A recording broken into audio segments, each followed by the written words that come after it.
Hello and welcome to Sports This Morning. I'm Cecilia Omogbe. I am Tayo Salam Baraka. Salah to all our Muslim viewers wherever you're watching us this morning.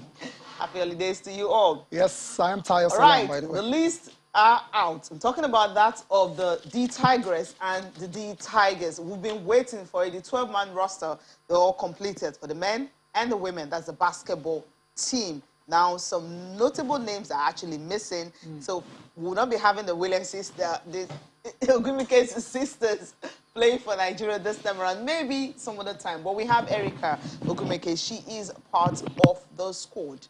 Also on the show, of course, as Cecilia has already mentioned, some parts of it. That's because the Court of Arbitration for Sports have rejected the appeal by Nneka Ogumike, Chini Ogumike as well, and Elizabeth Williams.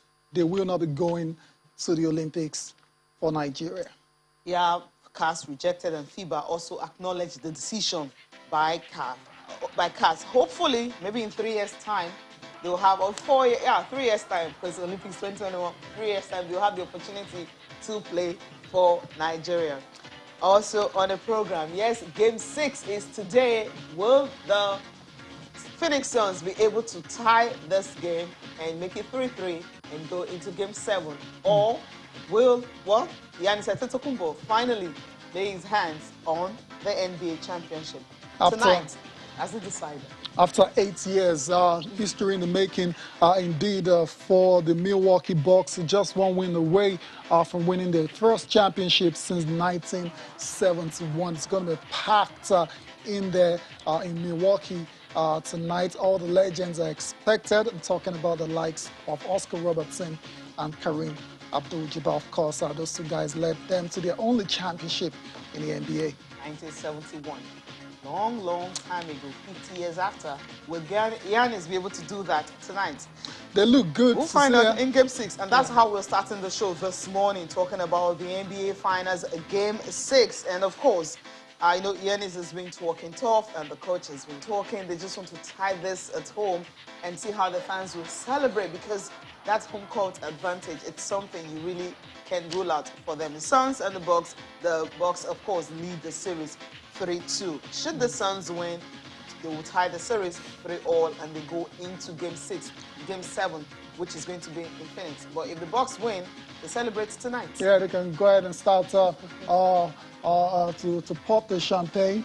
Right now it's on ice and they're just ready and waiting for the end of 4 quarters to celebrate their first championship in 71 years. Like I said, or like I would say, this matchup is a matchup between desperation on the part of the Suns, who don't want to go out of the championship race just yet, and discipline, that's on the part of the Bucks. And that's exactly what Giannis Antetokounmpo has been preaching ahead of Game 6. It's all about staying focused, staying disciplined, and going out for the kill against the Phoenix Suns tonight. Let's take a listen to the pre-match thoughts of the coach, Coach Mike, as well as Giannis Antetokounmpo ahead of tonight's game.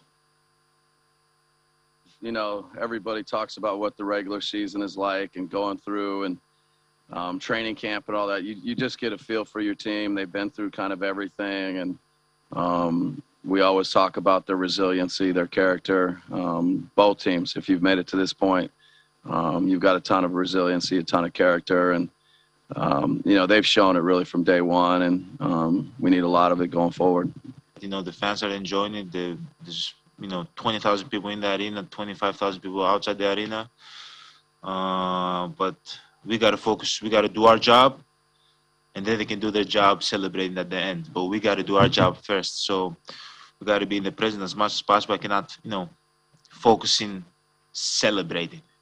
You know, I can't focus on that right now, you know, because I feel like you get too ahead of yourself.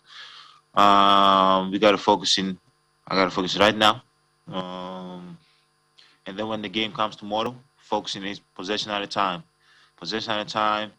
As I said, play good basketball, compete as hard as possible, and put ourselves in a position to be able to win that game. That's all you can ask for. And hopefully we win. If we win, great. If we don't, we have one more chance. Yes, the Bucks, of course, would like to get the job done tonight. But if they don't, they go back to Phoenix to try and do it in Game 6. So, of course, it's going to be preferable to get it done right in front of their fans. 17,000 are expected to be in the arena this night. And it has to be said... outside. Yeah, more than 25 outside. And it has to be said that the Bucks look like favorites going into this matchup. This season in the postseason, they've won 9 and lost just 1. Right, so... Yeah, so everything's pointing in the direction of the Bucks sealing the first championship since 1971 tonight. They wouldn't want to go to the Valley of the Sun You to don't see want to how go back. scorching that Why sun would you will want to be. go back? You Why wouldn't want would to you go want to back. go After back? No. taking one game right there, you wouldn't want to go back there. But let's listen to what Jamonte Williams and Chris Paul had to say concerning Game 6 tonight. There was obvious breakdowns, but that's every game. The second quarter, there were a few vanilla possessions on offense that put us in a bind. But I also saw a lot of resilience and a no-quit attitude, even in those moments. You know, for us to be able to cut it to 1 point, you know, that was the thing that stuck out to me and gives our staff and team a lot of confidence as we go into this Game 6. I sort of gauge things off wins and losses as far as me. You know what I mean? It ain't necessarily how many points, assists, or whatnot. Obviously, turnovers are something I try to keep down, but just try to be aggressive. Obviously, making shots help, but being aggressive on both ends, not just offensively, but defensively too. All right, Chris Paul. I mean, he was really a culprit, especially in Game 5 when he had like 5 turnovers. You wouldn't want that to happen again. No, Game 4. Yeah, That was Game 4. That was in Game 4. Yeah, it was really, really not looking good. But Game 5, yes, they put up everything they could, but it just didn't happen for them. They started so well, and somehow they lost it in the middle, and the Bucks came on, and then the Bucks somehow, at the time it was 1 point game, and then the Bucks somehow, the aggressiveness that they had, not letting anything go. So they had to take that. It was a very tight game. We'll see what's going to happen tonight. Chris Paul, hopefully, will be able to get what he needs. And maybe we'll not be having David Booker having another 40 points and going into waste. Twice, back-to-back 40 points. Yeah, they cannot let that happen again. You mentioned Game 5. Very tight game. The crucial critical play made by Drew Holiday. Stole the ball from Devin Booker. That's it. Went the other way. Give it to the freak. A lob to the freak, and it was a jam. The freak was waiting right Of course. And that's how they sealed that wild Game 5. I expect nothing less than what we saw in Game 5 tonight as well, too. Like I said, it's desperation versus discipline. Okay. May the best team win. Of course, I will come back tomorrow to talk about and give you all the updates you need to know on the NBA Finals. That's it. Let's move on now to the Olympics. When I'm talking about it, it always brings a smile to my face because it's just 3 days to go now. Can you imagine 3 days to the opening ceremony of the Summer Olympics in Tokyo, Japan? And we're all excited. And our team Nigeria have settled in the Games Village, all looking forward to representing the country and bringing glory and honor to the country. And Cecilia, exciting times indeed. And of course, there are the issues of COVID still not going away. More cases are being reported on a daily basis. We've had cases in the athletes village. We've had cases elsewhere as well. And yeah, Cecilia, one of the let's say, public experts, yeah, let's put it that way, has been not sounding very optimistic. At all. He's not sounding optimistic at all because of what has been going on. Because he feels that the health expert, he feels that the bubble already has been broken. Because what everyone was thinking is when everybody's actually where they are, nothing will happen. But when he talked about some journalists going out and some other things and everything, you expect about 11,000 athletes to stay in that Olympic village. And when you're having cases among the competitors, especially in the village, and they started with the 2 South African athletes, the American gymnast also, then the Czech Republic, a volleyball player, you know, and then the health advisor has already talked about, Brian has already talked about the fact that they expected more cases. But this time around, they're having fewer cases than expected. So he's happy with what they've done so far. But this particular health expert, Kenji Shibuya, he's really not happy because he's the former director of the Institute for Population Health at King's College in London. He says that, look, they've not really done enough to ensure that, you know, the bubble will be safe because journalists and athletes, some of them are even breaching the COVID-19 protocol. Let's listen to him talking about this. Peace was also central to the thinking of the founder of the International Olympic Committee, Pierre de Coubertin. When he revived the Olympic Games 127 years ago, he saw them as a way to promote peace among nations and people. This peace mission continues to be at the heart of the Olympic Games. We are inaugurating the Olympic Truth mural here in the beating heart of the Olympic Games, the Olympic Village. It is here where the Olympic spirit comes to life. The athletes show us that despite all our differences, it is possible for humankind to live together in peace. This is our Olympic message. Yes, it is possible to compete with each other, even for the highest prize, but at the same time to live peacefully together under one roof in an Olympic village. I think the fundamental problem has been a lack of open, transparent, and scientific discussion on the conditions under which the Olympics could be held in a safe and secure manner. So every time the IOC tells the Japanese people, well, we don't bring in any virus and the Olympics could be done in a safe and secure manner. But people are not convinced, and people are really confused. Visitors, athletes, journalists, delegates, of course they are supposed to be within the bubble, but it's not working well. And it's obvious that bubble system is kind of broken. So there seems to be some sort of interaction between guests and visitors and also local people.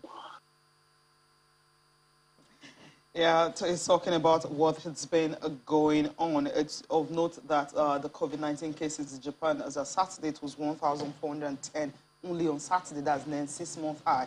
And of course, they're expecting that maybe because of the Olympics right now, it could surge to as much as 2,000 cases a daily. But this is not something that they want. That's why you saw earlier the IOC President Thomas Bach talking about the fact that, yes, things need to be done properly. And they're also talking about peace and what the Olympics will bring. He's so optimistic about all this, especially when he visited that mural concerning the Olympics and what it stands for. We have a guest in the studio. Femi Faraway is right here, a sports journalist with CTFM. Good morning. It's good to have you. Good morning. Yes, 4 in 1, yeah. Yes, you Okay, yeah. But it's all right. What? It's okay. There's so many, right? Yeah, it's okay. It's all right. It says it's okay. It's okay, right? Yeah, so. Okay, No, I didn't. It's not okay. It's not okay. Let me make fine. the correction. No, it's fine. There's classic. There's talks. Lagos Talks. Lagos Talks. There's Beat FM. Beat FM and see, it's so. You just talk Nigerian to. You just talk to. Okay, sports. 4 in 1. Just talk to sports journalists. That's enough. Yeah, that's enough. Yeah, Right? exactly.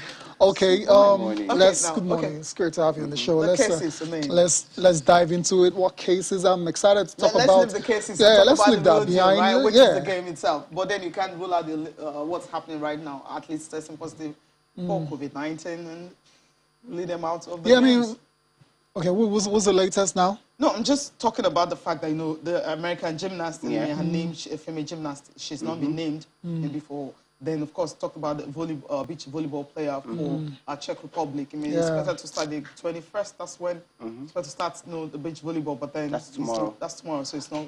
I mean, once you test positive, you're done for the games. Football events already. Also, 2 players from South Africa camp, and there's so many other names, and that haven't been mentioned. It's very difficult because for those. From a technical point of view, you put plans already. Those guys are part of the team.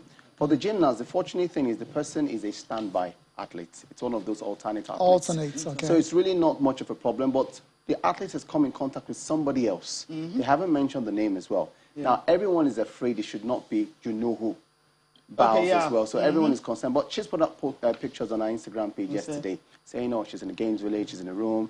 We've seen a number of athletes do it. So we don't know for sure who is this and who is not. But COVID was a part of the game. So we all knew that this is going to happen. There's going to be the possibility that some athletes may miss out. There's also the weather as well. It's very hot.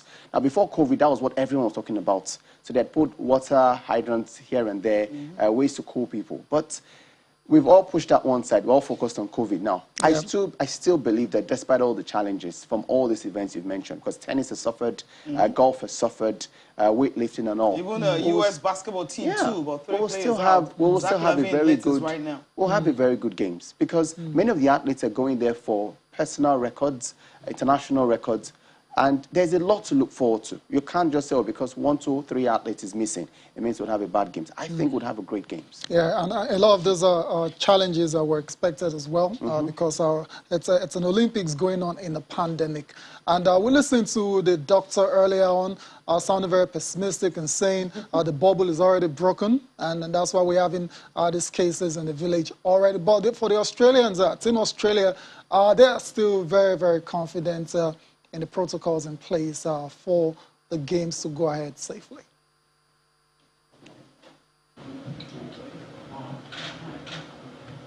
No, we have some simple strategies in place, so mainly the mask wearing when we're out at all times, also social distancing, but obviously we have dedicated cars and drivers, so and it's just a quick trip over here, so we're not too far away from the village. And then the daily saliva testing obviously is critical to the integrity of the whole system, and so that's all been working, and we're confident in the measures that are in place there. I think the Australian team have done an amazing job of setting up the HQ so that you don't actually have to go to the dining hall if you don't want to, and you can avoid, the crowds and be safer by having your own snacks and breakfast and lunch. And I'll probably just go for dinner and spend as little time as I can in there and go at off-peak time. So I think there are different strategies in place, and there's support in place as well so that we can feel safe. The buses are socially distant. You can open the windows. There are things like that that are apart from the masks that can make us feel safe too. As Jess Fox, Team Australia slalom canoeists, of course, are still very confident in all of the protocols that are in place for the games to go ahead safely. Also listen to Evelyn Halls as well. Cecilia, Femi, the games will start in 3 days' time. We're just hoping for good games and no major casualties. Well, I don't think there would be any because quite a lot of things. There's a lot of planning. We postponed these games 1 year ago. So IOC has promised we'll do certain things. The Japanese government has also promised that certain things they'll put in place. Many of the athletes have already read the guidelines. Yeah, they've been given the handbook a long time ago. No, they've done stage 1, stage 2. You must understand. And to be excited, for me, from the Nigerian point of view, I'm very excited because a lot of the Nigerian athletes understand what they need to do. I followed some of them on their Facebook story, Instagram story, and there's a process. This is what we're supposed to do. I saw the video from Uche Eke as well. For the rowing athletes, Esther Toko. And they've all put up what they're doing, how they're practicing, how they're training, how they're staying safe in the bubble. So I do believe as well that we've got very good games on our hand for Nigeria. Indeed. For Nigeria, so far so good. No positive COVID cases involving any of our athletes. Awesome, right? Except who? Just one official that was named. One NSC official, except that one. So athletes. Let's talk about athletes. So we'll focus on the athletes. We need to go on a break. When we come back, we'll be talking about the D-Tigers and D-Tigress. The list is out, 12-man roster. So you find out who is in and who is out.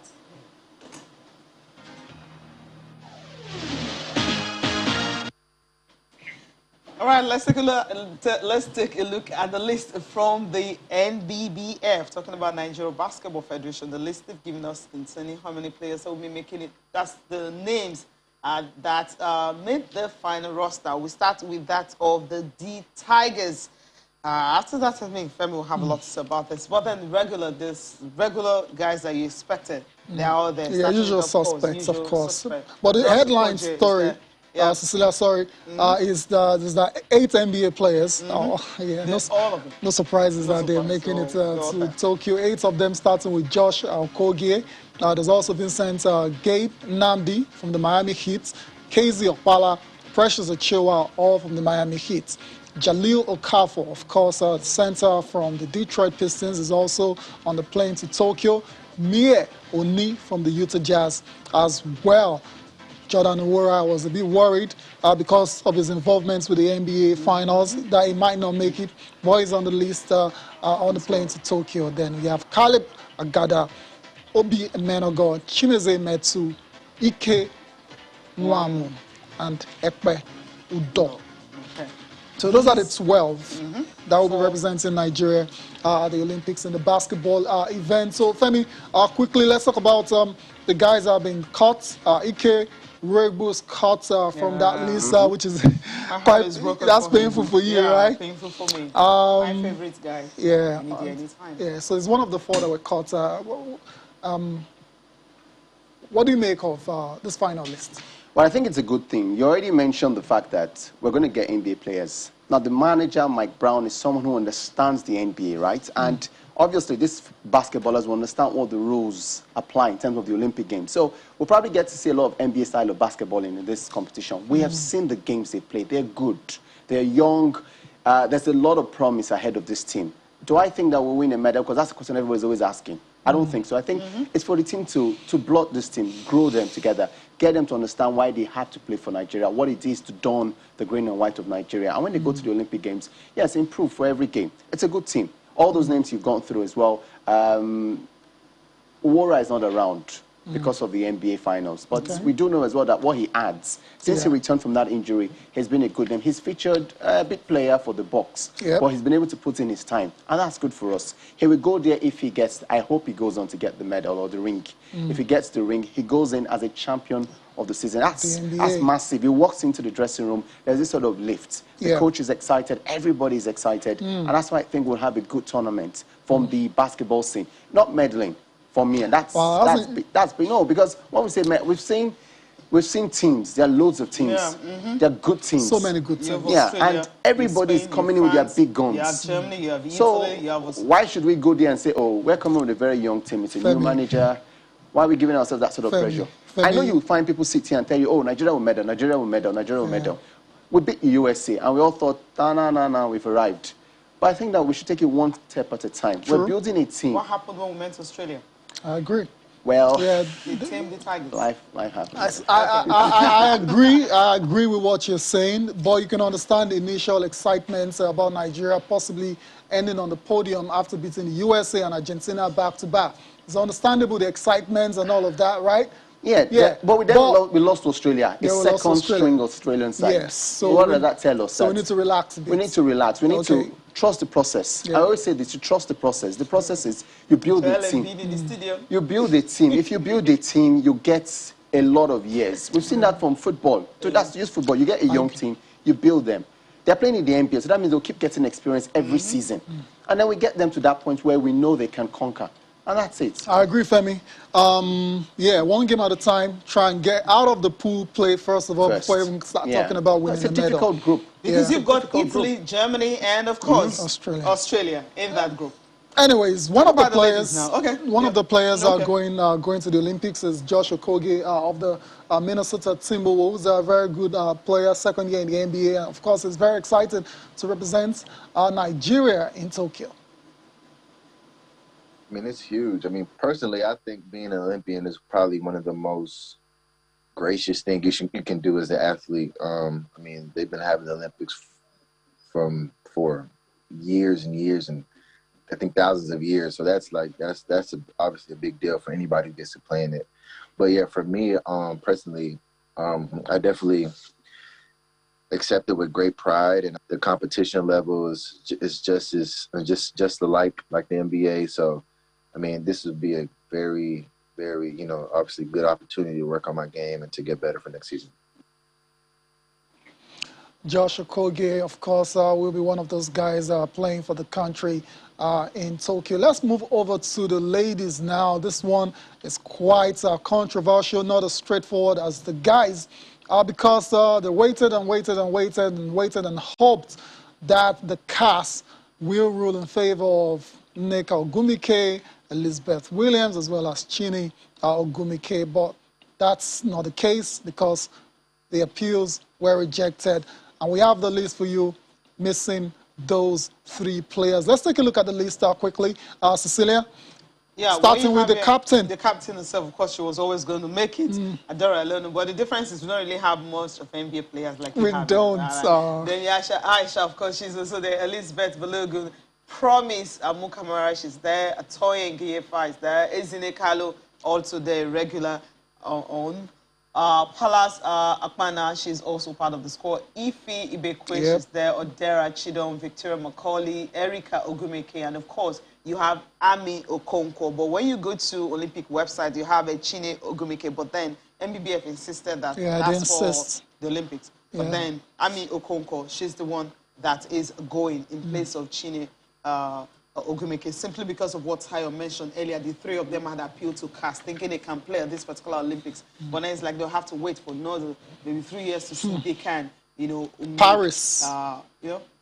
Paris, if they can make that one. But then this is the list that you have. Evelyn Akato is missing. Everyone has been asking about that, but I think maybe because of injury. Yeah, and then the whole COVID situation. So that's why she's not here. So for me, that was the biggest miss. That was the biggest miss in terms of someone who's been a part of the team for a while. Aisha is there, Adora as well. Ife Ibekwe, they've got players who have been around this team for a while, so they understand what that team bonding is, what team spirit is. They played at the Afro Basket together, so they've got some form of understanding. My concern was the new names coming in. Yes, I love the fact that we've got new players coming through the door, even though I have my reservations about the way we're trying to get them through the door. It was too sudden, it was too quick, that was rushed. We could have built it slowly, gradually, like we've done for the men. Get one in, do you want to come? Yes, okay. We play over a period of time. These ladies or these women had already declared for the USA. However, because they were chopped off the list, we thought, oh, best for us to get them. And so we submitted the request of, it develops basketball in Nigeria. But really, you can't show the working, how it develops basketball immediately. Maybe long term. But for short term, it doesn't. So long term means let's keep them until later. Now, these names we put forward are also very good casts. Are they the best in terms of going to the Olympic Games? No, Nigeria doesn't have the best team. What we do have is team spirit, team bonding. And we've seen them already. They've been smiling together, clapping, playing together. They lost to the USA.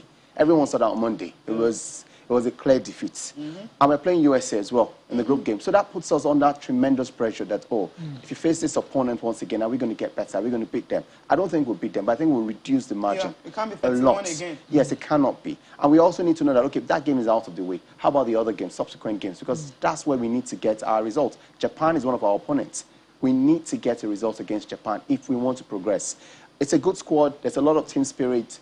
All the problems have been put aside, and I think they can make it out of the group. Yeah, Femi, you're right in the sense that they are not the best players going to the Olympics. We have the Australians, the Americans, and the likes. France. But what you cannot deny is the Tigers are a team on the rise. We saw them at the FIBA World Cup where they got to the quarterfinals and gave the USA a very good game until eventually they could not keep up. So they're a team on the rise, and that's why the NBBF and the coach, Ortiz, wanted to tip them over the top by bringing in the Ogumikes into the team. That's why he appeared last minute, even though you said what you said already about being chopped off and not making the USA squad. That's why they wanted to do that to take them to the next level. But unfortunately, that's not the case, and from what we're hearing, the coaches talked about, other teams are working overtime behind the scenes to ensure that this doesn't happen, because it gives the Tigers a good chance of going on the podium. Yeah, and the US is one of those teams, because the USA obviously doesn't want the Nigerian side to get better in terms of getting players that they could use later on, because these ladies can still play for the USA later on. Of course, because Sue Bird, for instance, she's 40. You have Diana, she's 39, and so this will just be their last Olympics. I mean, these ladies have been to Olympics. So why strengthen your opponent? So you don't want to strengthen your opponent. We can still use these ladies. So to be fair to the USA, they gave their consent for Neka and Lisbeth to go on and play for Nigeria. That's why we even got to this stage in the first place. If they hadn't given it, exactly, we wouldn't even get to this stage. Exactly. But you know, there's a lot of things going on. Because of you talked about the behind the scenes. Yeah, there are other countries, not the USA. Other countries, there are loads of things going on behind the scenes. So first things first, the US have also given rights to quite a number of other players who've moved on to play for other countries. Exactly. However, the fact that this would make Nigeria a contender in terms of one of those teams that you say, oh, these guys are dark horses. They've got the Ogumikes, for example. They've got Williams, for example. They've got a crop of other players. Everyone has been pushing for silently to ensure Nigeria doesn't make it through. I kind of feel pained, because I think the effort the NBBF has put in as well to convince these women, to try to get the team spirit up, to get the players in camp knowing that, oh, these women will join you. All of a sudden now, you feel, oh, 3 of our big guns will not be coming in. There's a sort of concern around the team. But I think that the manager has been with this team for a long time. He knows what their strength is. He knows what their concern would be. And going into the Olympic Games, we all know that we'll have a good tournament. And I've always said this, we should always understand, as much as we like to medal, have good games, play great games. That's it. And let everyone remember, because if you check what happened at the World Cup, FIBA World Cup, till now, we talk about it. We talk about it. Who played and everything. Just knowing their names is what is important. Leave something that everyone can remember you for, like they did at the World Cup. Hopefully they can replicate that, because that group, host nation, Japan, France, and USA, obviously not easy. Not easy. Okay. Yeah, let's but it's not by any means a group of death. Okay. Yeah. Yeah, not by any They can't survive death, right? You have France and USA already in that group. Okay. I don't know what I was talking about. Now let's leave the Olympics and quickly talk about para soccer. Yes, it's the very first time it's happening in Lagos. And of course, who is doing it happens to be, well, the African Footballer of the Year. I'm talking about Sisato Shola. She's put together, there's a maiden edition of the para soccer championship. It ended in Lagos yesterday, where Team Noah beating Team Lagos by a lone goal at the Teslim Balogun Stadium. And of course, this championship, it's something that will actually help the less privileged in the society, because she's in partnership with the African Children's Talent Discovery Foundation to actually help children through sports and education. But what we're seeing actually, this para soccer team trying, trying as much as possible to have something to live for, and not being on the street begging, which usually happens most of the time. But for them to be able to play this and for Sisa to organize this is something that is really remarkable and is a welcoming one. And you have the technical director of Nigerian Football Federation, Austin Egwavon. He was there. Also, gold medalist at Atlanta 96, Emmanuel Babayari, was also part of the players who attended, former players who attended this event to actually support her in this that she's really doing. I mean, this is just awesome. Sisata, once again, doing something for the society where she came out from. Yeah, she's done quite a number of things. This was the second in the space of, what, 2 weeks? I remember she also went to a girls' school in Lagos as well. Queen's College, that was about 2 weeks ago, thereabout. So she's got a foundation where she's also giving back to society. It's laudable, it's great as well. It also means as well that she's, in her own way, leaving a legacy behind, that everyone will remember her contribution, not just as an active player or the captain of the Super Falcons, but someone who also gave to society, empower the next person. And I think it's lovely, I think it's great. I hope more will learn from this and more will also do this in their other states. As we win a rider, you know what it means to actually, at the end of the day, you get something out of this. Just look how excited they are. Yeah, opportunity to play, that's what is important. Celebration, right? These guys, Team Noir, these guys, all of them will rather do this than be on the streets begging. They'll do this all year long. You can even see the excitement, the enthusiasm, the fact that they're even making phone calls as well, doing video, like me, streaming, like guys, just look at us, look at what we've done. Meeting Asisa for some of them has been a lifelong dream. And that opportunity is, you can't count it. You can't overemphasize the importance of gestures like this from our players and people in general. Okay, let's get reactions now coming from the championship. We had enough time. I believe we would have done the same thing with this tournament, but this is just the first edition. I'm not making a promise, but I really do wish next year, I really do hope we can make something really, really big, and we'll make a proper plan for next year.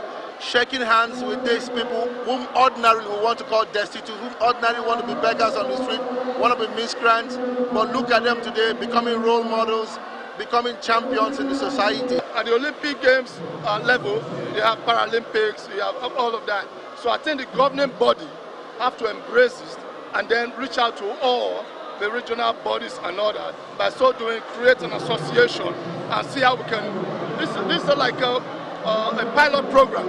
So if it comes to stay and comes to be, most of these people who doesn't live in this area will feel belonged, will feel appreciated, and they belong to the society in terms of socialization. What we want them to understand is there is no excuse for anybody.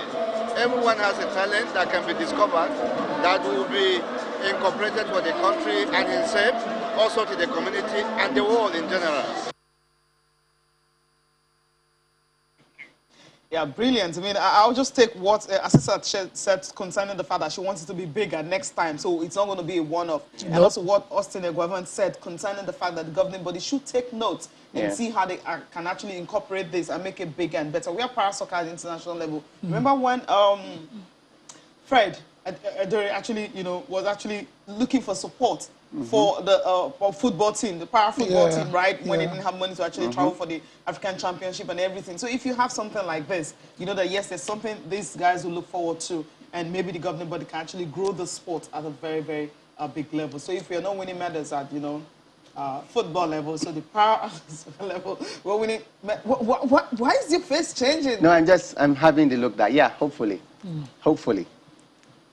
Okay. That look wasn't really too good at all. I wanted to explain it. All right, it's all right. It's a smile. It's a smile. It's a smile. It's very fake. It's a right smile. Yeah. Right smile. Anyways, let's get on with the show. Shout out to Sisa Oshola for that wonderful initiative. Of course, it's all about inclusion as well too. Not forgetting the special people and athletes out there with physical challenges as well. So massive shout out to the captain of the Super Falcons of Nigeria. Let's move on now and let's go to Benin, where we have updates coming from insurance. Yeah, the state government, they've confirmed that Benin Insurance will resume its matches in the Nigerian National League after, the Nigeria Football Federation filed its petition against Remo Stars.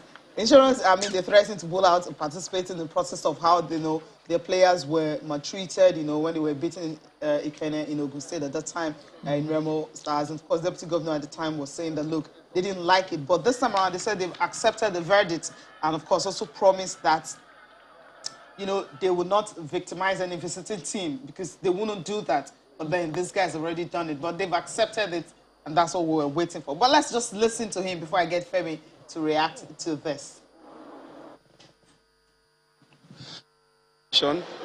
We agree that vendor insurance should continue with the league, not because we are happy with the verdict, but we have made our point, and our point has been received very loud. Also, we want to thank NFF for setting new standard. It has shown now that a team can come to any state in Nigeria, and that team will be beaten, their camera destroyed, players injured, and the only thing that will come out of it is to ban you for one match and also for you to pay 500,000 and 200,000. So that is the new standard that the NFF have set up. So we will abide by that standard as law-abiding citizen. So we thank them for the new standard, which we will follow. And for Bender Insurance, we are known to be a team that is disciplined. Our fans are disciplined. We will maintain that standard. But one good thing is that the league can only survive only to the extent when officials' hands are clean. When the officials' hands are dirty, it will be difficult to enforce discipline. But for us as a team, we will not close our mouth. We will not stop at getting people doing the right thing. For Bender Insurance, it's a team that is built on discipline. We will sustain it. Teams will come to Edo and they will go peacefully. We will not be barbaric. But the good news, that is the good news in all this. But the bad news is that teams that are synonymous to violence, this verdict will increase violence in Nigerian football. Because even if you kill anybody by this verdict, it's just for 5 or 6 man panel to sit down and ban you for 1 match and award 200,000 and 500,000, and that is it. That is not the point we wanted to make in our protest. The point we wanted to make is that teams must conform with rules and regulation. And anything, whether vendor insurance or anything that will not conform with regulation, that team has to be properly sanctioned. And the sanction, the weight of that sanction will deter other things from doing same. What they have done with Remo and vendor insurance is they are welcoming anarchy into and violence into Nigerian football. It's quite unfortunate.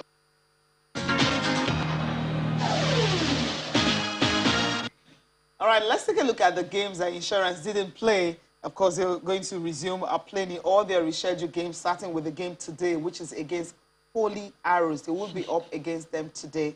And, of course, on the 24th, they will be playing against Abia Comments. That will be a home game for them. And on the 28th, will be against Apex Crane. That also is another home game for them. That's in Group B2, Nigerian National League. Femi, you listen to what the Deputy Governor of Edo State, Philip Shaibu, talked about the fact that, you know, the slap in the wrist kind of verdict that was given to Remo Stars will now give opportunities to other clubs to do it, because you encroach the pitch, do whatever you want to do. The only fine you get, 500,000, and also play 1 game behind closed doors away from home. That's all they got, outside paying off, you know, for the things that they damage. Every other thing was just 500,000. The health of the players, we saw the players jumping the fence. Yeah. It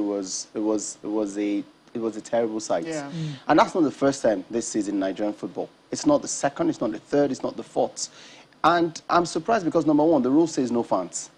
So the fact that fans were even inside, that's number one rule breaking. And then the subsequent other ones. They go on and encroach. Yeah, you encroach, then you attack the players, attack the referees. It's a bad thing, and I agree with him that something severe has to be done. I don't know what can be done, because it says maybe deduct points, maybe. But something severe has to be done, because if I know that, all they'll do is fine our club 500,000 naira. That's not enough deterrent. We have the money. Yeah, we have the money, we'll pay for it. So we need to stop it, because number one, the health of people. It's human life. Being in a situation like that, you will not be thinking normal. I can imagine what those players, the emotional trauma they went through, and all the referees, what they go through as well when in that sort of situation. So I understand where the Deputy Governor is coming from, and I hope that somewhere the Nigerian Football Federation would look into situations like this. Proper security in our venues, maybe sensitization of fans. I know, but there has to be something. Maybe points deducted. I think that's the maybe points deduction. Maybe when you lose like 6 points when you do that, I think the fans will be more reasonable. You know that, we're going to lose 6 points. You're going to lose 6 points for that. Maybe they need to take a look at their rule book and maybe re-edit and see how they can apply stiffer and tougher sanctions for this. Because it keeps happening. So the reason I was calling Femi's name is because this is not the first time you've said everything you just said in the last few seconds. So you're starting to sound like a broken record. Yeah, I know. So I hope this is the last time. I hope this thing happens. I hope this is the last time, Cecilia, because like you've said this over and over again. I will come back and talk about the same thing. Harsher sanctions are needed, this and that, but we'll always come back and talk about it, which is very, very sad. What is even annoying is how the clubs come out and say they're not our fans. I'm like, you guys are sounding, all of you say the same thing. They're not our fans, they're not our fans. Just keep quiet. They're not our fans. Whose fans are they? Who let them in? Yeah, who let them in? That's the big question. I think the aliens, man. It's easy. I mean, just take a look at your rule book. If the rule book says 500,000, well, we know that these things keep happening and it's not deterring them from happening. So then you change it and do something about it. Because we don't want to talk about this again. I hope so. This will be the last time I start mentioning earlier. I'm not holding my breath. Let's just, ITL Cup, we have the finalists, Bayelsa Queens and FC Robo. The result here from the semi-finals. Yes, we talked about the fact that Rivers Angels were soundly beaten by Bayelsa Queens 5-0. And the other result of the day, FC Robo and Edo Queens that was played yesterday ended goalless. But it went into penalties and of course, the lucky of penalties could be anybody's game. FC Robo won 5-3 on penalties, so they will be facing Bayelsa Queens in the women's final in the 2021 ITEL Cup. So all is set for the women, Bayelsa and FC Robo Queens. We finally arrived at this point. Great one as well. Bayelsa have been consistent this football season, this football calendar. Really, what happened at the final? Unfortunately, that was all through the season. Well beaten. All through the season, they were playing pretty well, and then they got to the playoffs, and then they just they fell. That's why I say I think they've done well, because Rivers Angels stole that spot in terms of the way they played. They got the result. They qualified for the continent. Great news. But it's good to see them get a pound of flesh and secure the final. I'm also pleased with FC Robo as well. That's because last season also they had problems. But they put all that behind them. At least this is good. Knowing how quick we put this tournament together, that's another thing the federation must do for next year. Put it earlier. Get your timetable now. CAF has put out their timetable for a new season. Our federation can put out a timetable for a new season. That, okay, pending whenever the LMC starts or finish, this is when the ITEL Cup will start. This is how it will run. This will finish. We're still going to do it eventually. So why not just have a meeting and put it out early? Okay, CAF. I think you're talking to CAF. Yeah, no, CAF has put theirs out. No, the draws that's for next season. The draws for the Champions and Confederation. That's for the. Okay, the women's final will be played on August 4th, right? Yeah. Okay, August 4th. That's when the women's final will be played in Benin City. So FC Robo and Bayelsa Queens will be traveling to Benin City to play the final, which will be August 4th. CAF has brought out the one for the men. What about for the women? Okay. Let's take a look at the papers. Silence. Exactly. My silence. So that's why you see, that's why our own timetable for the women. I mean, no, I was even saying generally for the. I'm saying generally. It's always shaky because of the introduction of CAF. We're saying the same thing because generally we do not have proper planning from the continental level. Well, I think they did this time around. They did not for the women. They did. For no, CAF, NWFL did. Yes, CAF didn't. CAF did not. Because didn't. CAF has promised, the Women's Champions League will be this year, and then there have been hiccups. Meanwhile, the Men's Champions League is over. You've already said, I know you say sponsor. Everybody goes over with their sponsors. But if you're going to start something, start it well. That's it. Start it well. CAF, I hope you're listening to Femi. Papers right now. Okay. Our complete sport. I'll start with Ayana Chota getting new personal scoring record. Pray for more goals in 2021 season. Indeed, it opens up on Leicester City's target. Moses, I'm feeling fit and strong for new season. Great one. Yavik Weber says Nigeria will miss dream team. Falcons at Tokyo Olympic Games. Don't worry, we have basketball, so we are all watching that, right? I'm not sure I'm missing them at all. Okay, the next one, Yana just setting a target for new season, praying for more goals and all that. Okay, Nigeria really team ask NOC for silver medals. Okay, we see that's 12 years after they still don't have it. That's interesting. What do you have, Sporting Life? So you just react to one before we leave. Okay. Still ahead of the 2021 campaign in the Premier League, Iheanacho praying for more goals.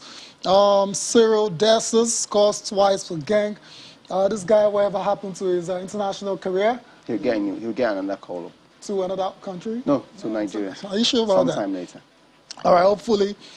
Victor Osimhen, of course, delighted after scoring 4 goals in pre-season. A football match. What else? Barcelona to offload. Longley, Des, and Titi this week. Liga rules while Barcelona must sell to sign Messi.